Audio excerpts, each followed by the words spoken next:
Right away. Laura, great to have you this morning. I wanted to start with this breaking news overnight that it appears, and there you are, you popped up for us. It's so great to see you. The Daily Mail has a very interesting story that's saying that Vladimir Putin essentially may be running out of bullets, that he might have a week and a half, 2 weeks max. He's losing warplanes, tanks, all the rest of it. He obviously went into this thinking he was going to bulldoze his way through Ukraine. He's obviously caused a lot of destruction. Don't want to minimize the fact there's over 2 million refugees. But this has not gone as well as Vladimir Putin expected. I don't buy it for a second, Ed, I'll be honest with you. I really think that there's so much misinformation. We've never really seen anything like it. I mean, I've been covering wars now for 35 years, and I have never seen people with their nails done in the Ukrainian flag, right? I mean, we're being corralled into this box where we either have to hate Vladimir Putin and believe everything evil that's said about him and love Ukraine, and there's no in between. And that reminds me a lot of, you're either, a white supremacist, or you go with the Democrat narrative on everything under the sun. So Vladimir Putin knew exactly what he was doing when he went into Ukraine. The Russian military isn't perfect. They, for example, I've spoken to multiple defense specialists and intelligence specialists from a Defense Intelligence Agency who've studied the Russian military for years. They do have a difficulty mounting complex air operations because they do very little training hours in comparison to, for example, the United States air assets, right, our fighter jet pilots. But Russia is not struggling. What Russia has done from the very beginning has been very strategic. They didn't go straight to Kiev. They went to all those bioweapons laboratories that are scattered all over the country. Some of them they built, so they know where they are. They've known where they are since the Soviet Union, because under the Defense Threat Reduction Program, we went in after the fall of the Soviet Union and supposedly turned those facilities from bioweapons labs into public health labs. Although, these days it's hard to believe anything that our leaders tell us, because they've lied about COVID, they lied about Russia collusion, they lied about the Ukraine impeachment trial, and there's so much more going on in Ukraine that nobody is talking about. You see such dishonesty when it comes to the history of Ukraine. You see dishonesty when it comes to the Azov battalion, which is funded by the US and NATO. I mean, you can find pictures of them online holding up the NATO flag and the swastika at the same time. Their own emblem contains the black sun of the occult, which was a Nazi SS emblem.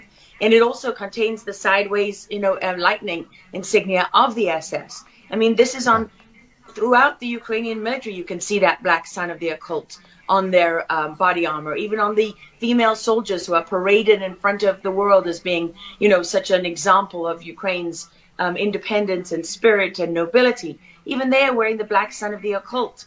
And, the White House wants you to believe, well, this doesn't matter, it's just a small number of troops. It's not true. The Azov battalion has been murdering its way through eastern Ukraine. Yeah. We don't want to admit this. This was why Crimea voted for independence. This is why Crimea wanted to be with Russia. Because we in the media, in the Western media and in the West, won't acknowledge the reality of what's gone on. Western Ukraine backed the Nazis. It was a headquarters for the Nazi SS. The CIA under Allen Dulles actually gave immunity from prosecution to the Nazis of Ukraine from the Nuremberg trials. So there's a long history of the United States and our intelligence agencies funding and arming Nazis in Ukraine. These are not like new neo-Nazi groups that sprung up. These are the actual Nazis from the Second World War, who, if you go back to the Nuremberg trials, said that they were planning for a 1,000-year Reich. And so you have to really wonder, as you look at this, when you know that the CIA sponsored the color revolution in Ukraine in 2013 and 14, that they selected Ukraine's leaders, go to Victoria Nuland's leaked phone conversation where she and the US ambassador are deciding who can lead Ukraine. I mean, there's as much interference here as you could possibly imagine before you even get to Hunter Biden, Nancy Pelosi, John Kerry, and Mitt Romney, and all of their children who are employed, who earn millions from Ukrainian gas companies. Yeah, you are pointing, pardon me, to a real credibility crisis for our leaders. I want to let Karen Turk jump in. Yeah, I wanted to bring up the fact that President Zelensky is Jewish, and I don't know exactly how this factors in, but there's some very interesting points in what you're saying. And looking at this, you could think it's political theatrics. You made a very good point at the beginning that you think that Putin is in control. And I actually want to play something that Jen Psaki said, because it seems that the White House is actually echoing that sentiment. Watch this. Well, the end game is really a question for President Putin. We have completely crushed his economy. We have provided military assistance, humanitarian assistance to the Ukrainians, enabling them to fight back for far longer than the Russian leadership anticipated. And again, he has to determine what the path forward looks like for him. Thanks, everyone. He's determining what this looks like, and I think that's a lot of what you said, Laura. I'd love to get your thoughts on that, what you just watched. What troubles me about the moment that we're in is that we have such a selective and a narrow reading of history. President Zelensky may be Jewish, but he's not the only one in this who suffered during the Second World War, whose ancestors suffered, right?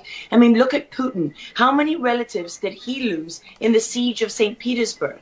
People don't know their history. They don't know what made Vladimir Putin. And I'm not I'm not defending him. I don't need to defend Vladimir Putin. My job as a journalist is to try to understand what is the truth here. I don't like being lied to. And we're being lied to on an epic scale. When we're told your only choice is you have to be 100% with Zelensky, who's a puppet, who you can find on the internet in black stilettos and leather pants, with shirtless, doing a spoof Dancing with the Stars kind of entertainment video. That's a mock of a Ukrainian group that does this kind of satanic occult type of music video. And I mean, Zelensky was selected, like so many of our leaders. And honestly, with big tech and with election fraud these days, we don't know how many leaders all around the world have been selected for us and weren't actually voted in. But what we do know is that there are increasing problems with technology and the digitization of our world.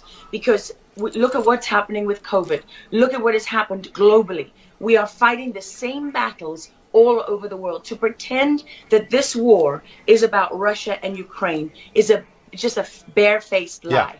If Putin has been warning for 15 years that he is not going to stand by while the globalists take over the world, build bioweapons facilities and whatever else they're doing in Ukraine, Ukrainian oligarchs. Ukraine has been a center of money laundering for many of the leaders in this country. For how long? Billions of US dollars have been laundered through Ukraine, and we say nothing about it. These are our tax dollars. I mean, before the impeachment trial, had you ever heard of anyone in the United States, us bringing in foreign governments to the White House for anti-corruption training?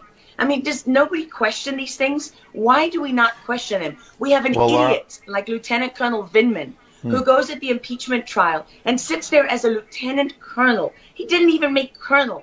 And he's telling the president of the United States what his policy should be. You have a traitor in the form of Maria Yovanovitch, who was Obama's ambassador, who's telling Ukrainian government officials, don't listen to the will of the American people. Don't listen to the election results. We are the true leaders of America. I mean, and then people object when the woman isn't even fired. She's given a cushy job for life at Georgetown University at the expense of the U.S. taxpayer. And we're told that the president of the United States cannot say to his foreign counterparts, that we want you to look into something. But Joe Biden can withhold as much aid as he wants to. I mean, there's so much hypocrisy and dishonesty here. And Ukraine is at the center of it all. Go back to Russia collusion. Go to Alexander Chalupa. Go to Eric Karamella, the whistleblower who went to work for Adam Schiff, who wasn't really a whistleblower, and all those corrupt people in the deep state. And you know what? The deep state isn't a theory. It's not a conspiracy theory. It's an actual deep state. Look up the SES, the Senior Executive Service, because when that bureaucracy was ushered into law in the United States of America, that's when we got a bunch of unelected bureaucrats pulling the strings behind the scenes. And these are the people that keep lying to us.